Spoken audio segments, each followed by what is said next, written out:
सबैको रिक्वेस्ट अनुसारले अरू लगभग सबै धन्यवाद दिनु मात्रै छ है। त्योभन्दा पनि एउटा श्लोक भन्नुभयो तपाईँहरूले। अब सबै भगवान्का स्तुतिहरू मात्रै धेरै आउँछन् होइन, भगवान्कै भनौँ। आज एकादशी भएको कारणले विष्णु भगवान्को हुन्छ है, विष्णु लक्ष्मीको हुन्छ। नेपालीमा विष्णुको स्तुति गाइन्छ कि नेपाली भन्नु अलिक बुझ्नुहुन्छ होला, त्यसलाई पछि म संस्कृतमा पनि भन्छु।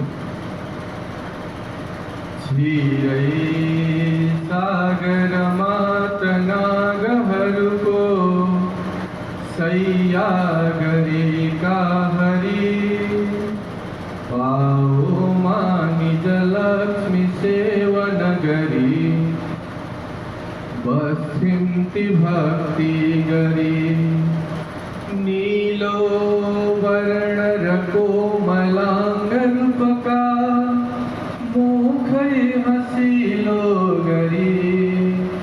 यस्ता श्री हरिले त हामीहरूको रक्षा गरून् हर घडी। पनि फोटो हाल्ने है, यो भनेको चाहिँ अब थोरै बुझाउँछु पनि है, एकछिन समय खान्छ है। अब मलाई बोल्न भने सबै रेकर्ड गरेर कारणले म 2-3 मिनट बढी लिन्छु है। अब त्यो चाहिँ भनेर लिने हो मैले ल। त्यो भने छिरै सागरमा नागहरूको भनेर जुन नाग, क्षीर सागर भनेको त हजुरलाई सबैलाई थाहा छ। त्यहाँ बस्नुभएका विष्णु भगवान्लाई सम्झिने, छेउमा लक्ष्मी बसेर सेवा गर्दै गर्नुभएको, यो चाहिँ हामीले प्रत्येक दिन मनमा सम्झिन सक्नुपर्छ क्या। यो भनेको चाहिँ स्थिर बन्नु हामी भन्न खोजेको। शिक्षकलाई पनि यो धेरै काम लाग्ने कुरा छ। जहिले तनाव हुन्छ होइन, अघि विविध कुराहरू चाहिँ घरका हाम्रा तनाव पनि छन्, अनि विद्यालय गइसकेपछि विद्यार्थीका तनाव पनि छन्। अब हेड सरलाई आफ्ना तनाव छन्, हेड सरले भनेका कारणले शिक्षकलाई आफ्ना तनाव छन्। ती सबै तनाव व्यवस्थापनका लागि पनि विष्णु भगवान जहाँ क्षीर सागरमा बस्नु भएको छ, त्यसै गरी हाम्रो मनलाई पनि त्यसै गरी शान्त बनाएर भगवान विष्णुलाई मनमा राख्ने भन्न खोजेको हो कि। छिरै सागरमा नागहरूको सैया गरेका हरि, पाओ निज लक्ष्मी सेवन गरी, बसिन्ति भक्ति गरी। नीलो वर्ण कोमलांग रूपका, मुखै हसिलो गरी। मुखै हसिलो गरी भगवानले कहिले रिसाउन सिकाउनु भएको छैन कि। मुखै हसिलो, जतिखेरै जति पटक पनि आफू मुख हसिलो छ भने आफू त खुसी भइन्छ।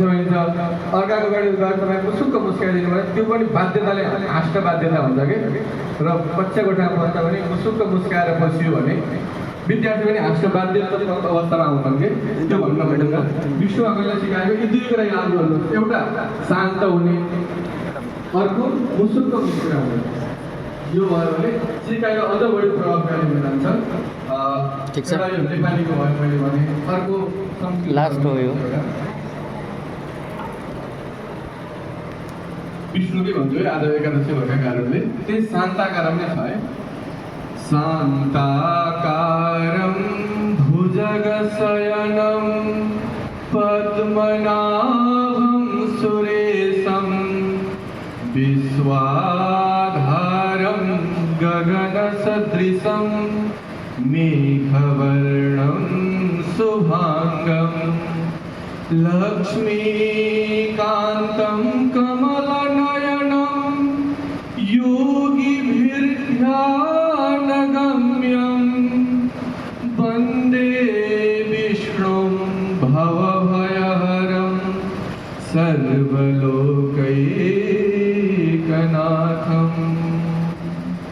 यो पनि विष्णु भगवानको स्तुति। तपाईँहरूलाई धेरै थाहा छ, अरू म 2टा मात्रै भन्छु। अब हामी गुरुहरूलाई गर्वान्वित बनाउने एउटा श्लोक छ, सबैलाई थाहा छ सन्त। गुरुर्ब्रह्मा गुरुर्विष्णु गुरुर्देवो महेश्वरा, गुरुः साक्षात् परब्रह्म, तस्मै श्री गुरवे नमः। गुरुलाई कम्ती भनेको छैन नि, छ र छैन नि। गुरुर्ब्रह्मा, सृष्टि रचना गर्ने व्यक्ति नै ब्रह्मा हुनुहुन्छ भनेर पनि सम्मान गर्नुभएको छ। गुरुर ब्रह्मा गुरुर विष्णु, विष्णु भगवान भनेको पालनकर्ता, सृष्टिकर्ता र पालनकर्ता गुरु नै हो, हामी शिक्षक नै हो भनेर संस्कृतको श्लोकले पहिले देखियो। अब यो कसले जाने होला र कसले सिक्यो होला र कसले लेख्यो होला र भन्ने अनादिदेखि नै आएको कुरा। गुरुर ब्रह्मा गुरुर विष्णु गुरुर्देवो महेश्वर। अब महेश्वर भनेको खास चाहिँ भाङधतुरो खाएर हिँड्ने भनेर मान्छेहरूले शिवजीलाई अलि अनर्थ तरिकाले लिनुहुन्छ कि त्यो होइन कि व्यवस्थापन गर्ने व्यक्ति। शिवजी भनेको व्यवस्थापन गर्ने व्यक्ति हुनुहुन्छ। कहाँ के चाहिन्छ, जस्तो सृष्टिको कालमा ब्रह्माजीले उत्पन्न गर्नुभयो, विष्णुलाई पालनको जिम्मा लिनुभयो र शिवजीले चाहिँ सङ्घारको जिम्मा भनेको, सङ्घार भनेको चाहिने ठाउँमा ठिकै छ, नचाहिने ठाउँबाट हटाइदिनु पर्ने। जस्तो यो श्रृङ्खला छ नि, जीवन चक्र छ नि, माटो, झार, अनि झार गाईवस्तु, गाईवस्तुपछि जनावर हुँदै यो जुन सृष्टिको क्रम चल्छ, यो क्रम चलाउने व्यक्ति नै शिवजी हुनुहुन्छ। त्यसै गरेर त्यो पद हामीले प्राप्त गर्दैछौँ कि एकल ब्रह्माले गरेको कुरा पनि हामीले प्राप्त गर्दैछौँ, एकल विष्णुले गरेको कर्म र त्यसको पदवी पनि हामीले प्राप्त गरेका छौँ, शिक्षकले प्राप्त गरेका छौँ। गुरुर ब्रह्मा गुरुर विष्णु गुरुर्देवो महेश्वर गुरुहु साक्षात् परब्रह्म।